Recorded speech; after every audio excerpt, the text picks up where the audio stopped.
কিয়ামতের অন্যতম নিদর্শন হচ্ছে সমাজের সবচেয়ে নিম্ন শ্রেণীর মানুষ, রাখাল শ্রেণীর মানুষ। রাখাল রাখাল পায়ে স্যান্ডেল নাই, গায়ে জামা নাই, এইরকম শ্রেণীর মানুষ উঁচু উঁচু বিল্ডিং নির্মাণের প্রতিযোগিতা করবে। কি করবে? প্রতিযোগিতা করবে। দেখেন একটু বুঝাই। ওই সময় কিন্তু রোমানদের বিল্ডিং ছিল, পারস্যের বিল্ডিং ছিল, চাইনিজ সভ্যতা ছিল, অনেক সভ্যতা তখনও ছিল। নবীজি বলেন না যে ধনীরা প্রতিযোগিতা করবে, নবীজি বলছেন গরিব রাখাল শ্রেণীর মানুষরা বিল্ডিং নির্মাণের প্রতিযোগিতা যখন করবে তখন কিয়ামত হবে। এটা কিয়ামতের সাইন, নিদর্শন। আমাকে উত্তর দেন, কিভাবে একজন গরিব মানুষ যার স্যান্ডেল কেনার টাকা নেই সে কিভাবে উঁচু বিল্ডিং করতে পারে? How is this possible? কিভাবে সম্ভব? দুইটা ওয়ে আছে। এক, রিবা, যান লোন নেন বিল্ডিং করেন, ব্যাস। আর কি? করাপশন, অন্যের সম্পদ আত্মসাৎ করেন, আপনি এটা করতে পারবেন। আমানতের খেয়ানত করেন, সত্যকে মিথ্যা বাড়ান, মিথ্যাকে সত্য বাড়ান, সুদ খান, ঘুষ খান, দুর্নীতি করেন, আপনি এটা করতে পারবেন। তো দেখুন, তাহলে এটা সারা ওয়ার্ল্ডে ছড়িয়ে পড়েছে কি পড়ে নাই? আমরা সবাই কম বেশি রিবার সাথে সম্পৃক্ত আছি। এবং মাদকের কথা বলেছি, সারা বিশ্বে ছড়ায় নাই। আমাদের ইয়াং জেনারেশনের দিকে তাকিয়ে দেখেন, আমাদের ইয়াং জেনারেশনের দিকে তাকিয়ে দেখেন, তারা কি মাদকের সাথে সম্পৃক্ত নন? সিগারেট খায় না এমন যুবক কয়জন আছে এখানে? মাশাআল্লাহ, ঠিক আছে, আপনার আল্লাহ পাক কবুল করুন। আমি ইসলামপন্থীদের দ্বারাই কিছুটা সম্ভব, ইসলামপন্থীদের দ্বারাই সম্ভব আসলে মাদক থেকে দূরে থাকা। অন্যদের দ্বারা কি সম্ভব? প্রত্যেকটা ইউনিভার্সিটিতে যান, আমরা পড়াশোনা করেছি না, ছেলে মেয়ে একসাথে বসে স্মোক করছে, করছে না? করছে। মানুষ স্মোক করাটা তো এখন ফ্যাশন। এখন তো মানুষ গাঁজা, ইয়াবা, ফেন্সিডিল, হেরোইন এই পর্যন্ত চলে গেছে, তাই নাই? এবং মাদকের যে ভয়াবহতা, আমাদের মাদক দ্রব্য নিয়ন্ত্রণ অধিদপ্তরকে জিজ্ঞাসা করলে বুঝবেন যে কি পরিমাণ মাদক বাংলাদেশে চলছে এখন। তো এই জাহিলিয়াত এখন নাই ভাই। তারপরে নারীর যে অবমাননার কথা বলেছিলাম, এটা নাই। মেয়েদের কোনো সম্মান আছে এখন? মেয়েদের ইজ্জত সম্মানের কোনো দাম আছে এখন? এই যে পর্ন ইন্ডাস্ট্রি বলে একটা কথা আছে, পর্ন ইন্ডাস্ট্রি, সারা ওয়ার্ল্ডে যে পর্নের একটা ইন্ডাস্ট্রি চলছে, এখানে মেয়েদেরকে পণ্য বানানো হয়নি? যখন একটা মেয়ের ইজ্জতকে বিক্রি করে দেওয়া হয়, মুসলিমরা তার বিপক্ষে কথা বলে, তখন কিছু নারীবাদীরা মুসলিমদের বিপক্ষে দাঁড়িয়ে যায়। কিন্তু ওই নারীবাদীরা তখন দাঁড়ায় না যখন এই মেয়েদেরকে পতিতালয় যেতে হচ্ছে, দাঁড়ায়? বরং যখন তারা পতিতালয় থেকে ফেরত আসছে তখন স্লোগান দিচ্ছে যে আমার দেহ আমার সিদ্ধান্ত, আপনি কথা বলার কে? নাউজুবিল্লাহ। তো দেখুন মেয়েদের কোন জায়গায় নিয়ে আসছে এখন আমরা। একটা বাচ্চা মেয়েকে এখন সেফ মনে করা হচ্ছে না। একটা বাচ্চা মেয়েও এখন ধর্ষণ থেকে রেহাই পাচ্ছে না। এর জন্য শুধু কি মেয়েটা দায়ী? মেয়েটার এখানে কি দোষ আছে? দোষ কার? নিঃসন্দেহে আমাদের। এবং পর্নোগ্রাফির ফলে প্রত্যেকটা পুরুষকে জানোয়ার বানানো হচ্ছে। পর্নোগ্রাফি কেন দেওয়া হয়েছে? বিকজ যাতে করে আমাদের এই যুব সমাজের তরুণ যুবকরা, টকবগে রক্ত যাদের, এরা যেন ভিতর থেকে পশু হয়ে যায়। আপনি স্বাভাবিক একটু বোঝেন, স্বাভাবিকভাবে বসে আছেন, কোরআন তেলাওয়াত করছেন, নর্মালি বসে আছেন, আপনি 5 ওয়াক্ত নামাজ পড়েন, জিকির আজকার করেন, কোরআন তেলাওয়াত করেন। এখন আপনি বসে বসে কোরআন চর্চা করছেন, হাদিস চর্চা করছেন, কিছু লিখছেন, লেকচার রেডি করছেন, গবেষণা করছেন। এই মানসিকতা কি সম্ভব একটা মেয়েকে রেপ করা? বলেন, পসিবল? আপনি গোপনে এখন পর্ন দেখছেন, গোপনে, কেউ নাই, একা। এখন আপনি আর হালাল হারাম মাহারাম গায়রা মাহারাম কিচ্ছু ভাবার সময় আপনার মাথায় এখন নাই, ঠিক আছে? এখন যদি কোনো মেয়ে মানে দেখা যায় স্বেচ্ছায় আপনার কাছে এসে জেনার অফার করে, সে স্বেচ্ছায় এসে জেনার অফার করলো, আপনি কি নিজেকে দমন করতে পারবেন? পারবেন না। আর যদি স্বেচ্ছায় নাও করে, একটা মেয়েকে কাছে পেয়ে গেছেন, ছোট মেয়ে, সে কিছুই বোঝে না, দেখবেন ওই মেয়েটাকে তখন সে রেপ করে রেখে দিয়েছে, হচ্ছে না? এই কারণে আমরা এখন আমাদের বাচ্চা মেয়েদেরকে নিয়ে খুব উদ্বিগ্ন থাকবো। এটা উদ্বিগ্নতার সময়। আপনার মেয়ে, আমার বোন, আমার মা, এগুলো সেফ নয়। একজন এমপি সাহেব তার স্ত্রীকে নিয়ে রাত্রেবেলা হেঁটে যাবে, সাহস করতে পারে না এখন, ভয়ে, না জানি রাস্তায় কখন তার ওয়াইফকে মনে সিজ করে নিয়ে চলে যাবে। কোন যুগে আছেন আপনি? আর এর মধ্যে কিছু মেয়ে পোশাক খুলে ফেলে নগ্ন হয়ে রাস্তায় ঘোরার জন্য আন্দোলন করছে। তারপরে ঢাকা শহর থেকে তো আপনারা আসেন, যাওয়ার সাথে করেন, দেখবেন সেখানে ছেলের পোশাক মেয়ে পরে, মেয়ের পোশাক ছেলে পরে। আল্লাহ পাক ছেলেদেরকে বলেছেন টকমের উপরে কাপড় পরে। এই সুন্নত ফলো করছে এখন মেয়েরা, এই হাঁটুর নিচে কাপড় পরে। আর ছেলেরা কাপড় পরতেছে একদম ছেঁচড়ায় ছেঁচড়ায়। বসুন্ধরা শপিং মল সহ বড় বড় মলগুলোতে যাবেন, দেখবেন টি শার্ট এবং প্যান্টও না, প্যান্টের নিচে আমরা মাঝে মাঝে শীতকালে যেগুলো পরি, শীতকালে আমরা পায়জামার নিচে যেগুলো মাঝে মাঝে পরি। আপনারা তো ক্রিকেট খেলেছেন না? ক্রিকেট অনেকে খেলেছেন। ক্রিকেটের ভিতরে একটা ইনার বলে একটা কথা থাকে, ইনার ড্রেস একটা থাকে, তার উপর আমরা জার্সি পরি, ঠিক আছে? ওই ইনার পরে ঘুরে বেড়াচ্ছে রাস্তাঘাটে, এবং কয়েকদিন পর দেখবেন ওরা বিকিনি পরেও ঘুরতে পারে, এবং ঘুরলে বলবে যে আমার পোশাক, আমি যা ইচ্ছা তাই পোশাক পরতে পারি, বলার কি আছে?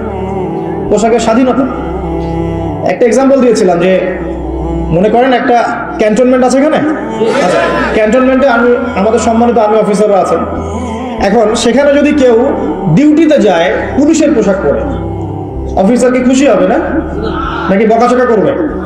যখন তারা ট্রেনিং দেয়, কঠিন ট্রেনিং দেয়, তখন এই ট্রেনিং এর সময় একটা নির্ধারিত ইউনিফর্ম আছে, এই ইউনিফর্ম বাদ দিয়ে যদি সেখানে যায় কেউ যে বিকিনি পরে, সে বলে না আমার যা ইচ্ছা আমি তাই পোশাক পরে, পিটাবে না পাশার মধ্যে?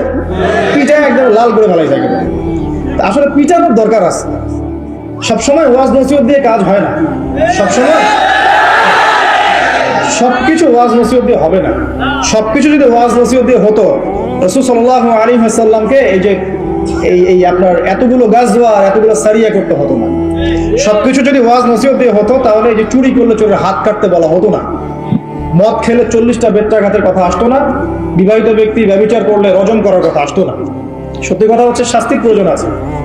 মোবাইল কোড করে যখন এদেরকে শাস্তি দেওয়া হবে, ইনস্ট্যান্ট দেখবেন সব ঠিক হয়ে গেছে। ওরকম 2-4টাকে ধরে 2 দিন 3 দিন রিমান্ডে রাখলে দেখবেন সব ঠিক হয়ে গেছে। এখন পারতেছি না।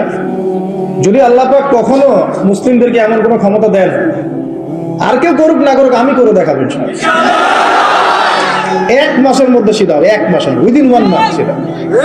এখানে যদি কোনো এমপি সাহেব থাকেন, চেয়ারম্যান মেম্বার থাকেন, উনি যদি চান 1 মাসের মধ্যে সেটা করতে পারেন। 1 মাস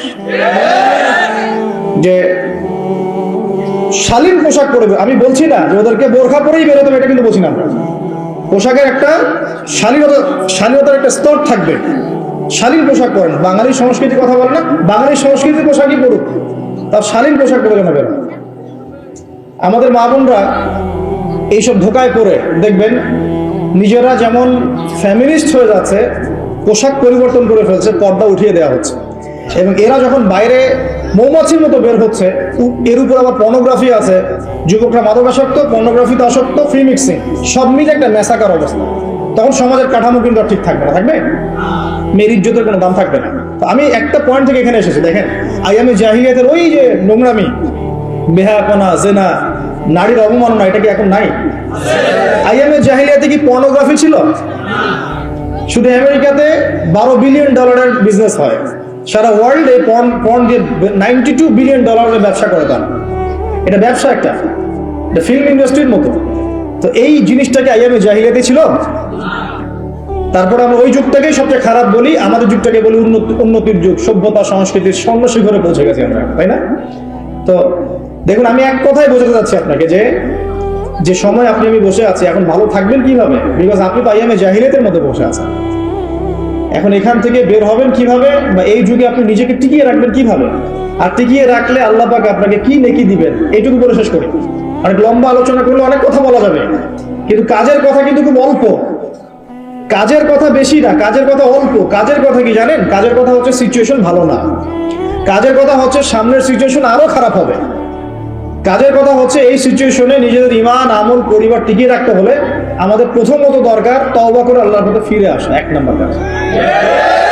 2 নম্বর হচ্ছে নিজের কবরের ফিকির করা, যে আমাদের সময় চলে যাচ্ছে ভাই। ওই যে ইমাম রাজি রাহিমাহুল্লাহ একটা ঘটনা আছে সূরা আসরের তাফসিরে পড়লে দেখবেন, জালালাইনে আছে, মারিফুল কোরআন এবং ইবনে কাসিরেও আছে, যে তিনি বলছেন যে আমি সূরা আসর ওয়াল আসরি এর ব্যাখ্যা বা এর যে ইন্টারপ্রিটেশন, এটা শিখেছি কোথায়? বাজারে গিয়ে শিখেছি। কিভাবে? বাজারে গিয়ে তিনি দেখেছেন যে একজন বরফ বিক্রেতা সূর্য ডুবে যাচ্ছে, বাজার ক্লোজ হয়ে যাবে, তো বরফ বিক্রেতা চিৎকার করে বলছে, কেউ কি আছো আমার এই বরফ কিনবে? কেউ কি আছো আমার এই বরফ কিনবে? আমার বরফ গলে যাচ্ছে, তোমরা সেই বরফওয়ালার উপর রহম করো যার পুঁজি শেষ হয়ে যাচ্ছে। অন্য ব্যবসায়ীরা কিন্তু এমন করছেন না, যার কাপড়ের ব্যবসা, তরি তরকারির ব্যবসা, তিনি কিন্তু এভাবে চিৎকার করছেন না। কারণ কাপড়ের ব্যবসা আজকে বিক্রি না হলেও কালকে আপনি বিক্রি করতে পারবেন। তরি তরকারি একটু যদি নষ্টও হয় কালকে বিক্রি করতে পারবে না? এই বরফ বিক্রেতার অবস্থা কিন্তু ভয়াবহ। সে বলছে যে আমার বরফ এখনই কিনো, রহম করো আমার উপর, না হলে বরফ গুলো শেষ হয়ে যাবে। ইমাম রাজি রাহিমাহুল্লাহ বলছেন এই দিন আমি সূরা আসর ওয়াল আসরি সময়ের কসম এর ব্যাখ্যা শিখেছি। তো আমাদের হায়াত টাইমেও যাচ্ছে না ভাই, কবরের ফিকির করতে হবে, তওবা করে আল্লাহর পথে ফিরে আসতে হবে, কাজের কথা কম, আর কি ইলম অর্জন করতে হবে, কোনো বিকল্প নাই। আর এই ইলম অর্জন করতে আপনার দুনিয়াবি কোনো বাধা যেন আপনাকে বাধা না দেয়, দুনিয়াবি কোনো ব্যস্ততা আপনার পথে অন্তরায় হয়ে না দাঁড়ায়, খেয়াল রাখতে হবে। বউ বাচ্চা, স্বামী সন্তান, টাকা পয়সা, ব্যবসা বাণিজ্য সবকিছুর ঊর্ধ্বে ইলম অর্জনকে অগ্রাধিকার দিতে হবে। ইলম অর্জন না করতে পারলে আপনি আমল বেশি করতে পারবেন না, জেনে বুঝে আমল করতে পারবেন না, সিচুয়েশন বুঝতেও পারবেন না, করণীয় ফিক্স করতে পারবেন না।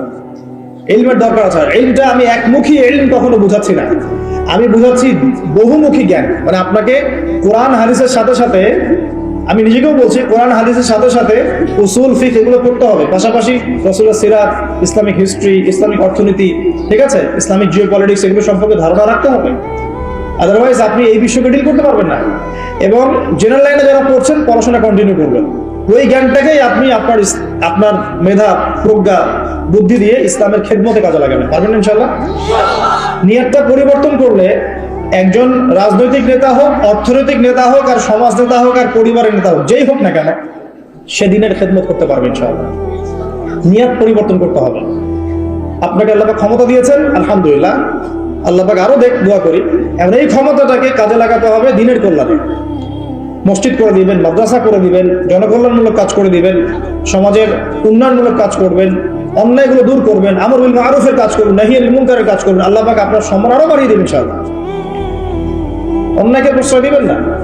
আপনাকে আল্লাহ পাক কিছু লেখার তৌফিক দিয়েছেন, লিখবেন, কিছু বলার তৌফিক দিয়েছেন, বলবেন। আল্লাহ পাক আপনাকে ইউনাইটেড করার তৌফিক দিয়েছেন, আপনি ফাউন্ডেশন করেন, অ্যাসোসিয়েশন করেন, করে সমাজ কল্যাণমূলক কাজ করেন। আল্লাহ পাক যা দিয়েছেন সেটাকে দিনের পথে কাজে লাগান, আল্লাহ পাক তৌফিক দান করেন। জ্ঞানটা অর্জন করতে হবে, জ্ঞান অর্জনের পরে আমলের দরকার আছে। আমল ছাড়া শুধু জ্ঞান দিয়ে লাভ নাই। লাভ আছে, আমলের প্রয়োজন আছে না? আমরা জেনেছি, এখন আমল করব। আর আমল করার জন্য সবচেয়ে শ্রেষ্ঠ মাধ্যমটা কি? আমলের সবচেয়ে শ্রেষ্ঠ মাধ্যম হচ্ছে নবী সাল্লাল্লাহু আলাইহি ওয়াসাল্লামের সুন্নতকে অনুসরণ করা। কি করা বলেন? নবী সাল্লাল্লাহু আলাইহি ওয়াসাল্লামের সুন্নত অনুসরণ করা। কেমন? এই যে ঘুমাবেন রাত্রেবেলা, নবীর সুন্নত অনুযায়ী ঘুমাবেন, নেকি পাবেন ইনশাআল্লাহ। ঘুম থেকে উঠবেন, নবীর সুন্নাহ অনুযায়ী উঠবেন, নেকি পাবেন। ইস্তেনজা করবেন, বাথরুমে যাবেন, নবীর সুন্নাহ অনুযায়ী নেকি পাবেন। খাবেন, খানা খাবেন, রাসূলের সুন্নাহ, নেকি পাবেন। যদি কিছুই না জানেন এগুলোর, ওই যে 3 দিন 7 দিন সময় দেন, আপনাকে সমস্ত সুন্নত শিখিয়ে দিবে ইনশাআল্লাহ। দিবে না? দিবে। অথবা বই পড়েন, কিতাব পড়েন। আর একটা কথা বলি প্রিয় ভাই, ইলম অর্জন করবেন, আমলও করবেন, তবে আলেম ওলামাদের সাথে সম্পর্ক রাখবেন, আল্লাহ ওয়ালা মানুষের সাথে সম্পর্ক রাখবেন। না হলে কি হবে, কোরআন সুন্নাহ পড়ার পরেও, জ্ঞান অর্জন করার পরেও কিন্তু আপনি বিভ্রান্ত হয়ে যেতে পারেন। একটু বুঝাই, কোরআন সুন্নাহর জ্ঞান অর্জন করে বহু মানুষ বলেছে যে তাকদীর বলে কিছুই নাই। বিভ্রান্ত হয়ে গেছে না? কোরআন সুন্নাহর জ্ঞান অর্জন করে আবার এক শ্রেণীর মানুষ বলেছে যে তাকদীরই সব, কাজের কোনো স্বাধীনতা নাই। বুঝতে পারছেন না? কোরআন সুন্নাহ গবেষণা করে একদল বলেছে তাকদীর বলে কিচ্ছু নাই, এদেরকে বলে কাদারিয়া। কোরআন সুন্নাহ গবেষণা করে আরেক দল বলেছে তাকদীরই সব, আমার কাজের কোনো স্বাধীনতা নাই। চুরি করেছি কেন? তাকদীরে লেখা ছিল তাই। ডাকাতি করেছি কেন? জেনা করেছি কেন? তাকদীরে লেখা ছিল তাই। কোরআন সুন্নাহ পড়েও কিন্তু মানুষ বিভ্রান্ত হয়ে যেতে পারে যদি আপনি হক্কানি উলামায়ে কেরামের সাথে সম্পর্ক না রাখেন। কথা কি বুঝতে পারছেন? এই যে আমরা এখানে বসে কথা বলছি, আমাদের পিছনে বহু আলেম ওলামা মেহনত করেন। কোনটা বলতে হবে, কোনটা বলা যাবে না, কোনটা কিভাবে বলতে হবে, এগুলো আমরা এখনো তালিব ইলম শিখছি। এই টাইটেলগুলো দিচ্ছেন মাওলানা, আল্লামা, এগুলোর কোনোটাই আমি নই। আমি শুধু একজন তালিব ইলম বা ছাত্র। বহু আলেম ওলামার সাজেশন, পরামর্শ নিয়ে চলা হয়। একা একা চললে সমস্যা আছে। কথা কি বুঝতে পারছেন? একা চলা যাবে না। তারপরে কি দেখুন, এক শ্রেণীর মানুষ বলেছে লা ইলাহা ইল্লাল্লাহ কালিমা মুখে পড়লেই জান্নাত, আপনার আমল করার কোনো দরকার নাই। চলবে? সত্যি তো লা ইলাহা ইল্লাল্লাহ কালিমা পড়েছে যে ব্যক্তি মন থেকে, সে জান্নাতে যাবে ইনশাআল্লাহ একদিন না একদিন। আমলের কোনো প্রয়োজন নাই। ঈমান, এই যে কোরআন সুন্নাহ পড়ে এক শ্রেণীর মানুষ বলেছে ঈমান বাড়েও না কমেও না, কনস্ট্যান্ট থাকে। আর তার ঈমান যেমন আবু বকর সিদ্দিক রাদিয়াল্লাহু আনহু ঈমানও তেমন। তাই কি? ইমান আল ইমান ইয়াজিদু ফি তাআ, ইমান বাড়ে আনুগত্যে, ওয়া ইয়ানকুসু ফিল মাসিয়া, এবং অবাধ্যতা ইমান কমে যায়, তাই নয় কি? তো এই যে কোরআন সুন্নাহ গবেষণা করেও মানুষ বিভ্রান্ত হচ্ছে। এই যে নতুন এক শ্রেণীর টাটকা বের হয়েছে,